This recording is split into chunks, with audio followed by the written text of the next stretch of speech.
अस्सलाम वालेकुम व्यूअर्स।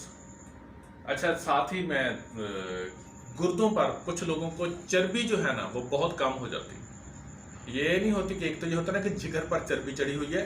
ये हकीकत है कि गुर्दों पर कुछ लोगों के चर्बी जो है वो बहुत कम हो जाती है। बहुत ही आसान चीज़, डॉक्टर में इसके मेडिकल में इसकी कोई ट्रीटमेंट नहीं है। बहुत से पेशेंट अब बेचारे वो धक्के खाते हैं कि जब गुर्दों के अंदर चर्बी कम हो जाए तो वो क्या करें। बहुत आसान है, बहुत आसान।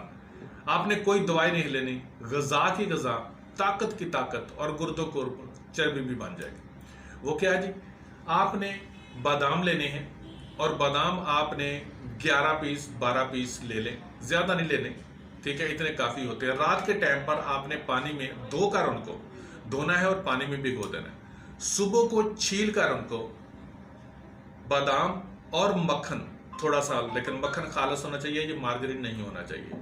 ये मक्खन 1 चम्मच मक्खन हो और बादाम हो, इसके अंदर वैसे ही टेस्ट बन जाता है। अगर आपको टेस्ट ना अच्छा लगे तो थोड़ा सा आप इसके अंदर शहद डाल सकते हैं। इसको इस्तेमाल करना शुरू कर दें। इंशाअल्लाह ताला अज़ीज़, अगर किसी के गुर्दों के ऊपर चर्बी कम हो चुकी हुई है, बहुत से पेशेंट है इस चीज़ के, चर्बी कम हो चुकी हुई है, तो वो चंद दिन इस्तेमाल करें। एक तो ताकत आएगी, विटामिन ई मिलेगा, और इंशाअल्लाह ताला अज़ीज़ इसके साथ गुर्दों के ऊपर चर्बी जो है वो भी बनना शुरू हो जाएगी।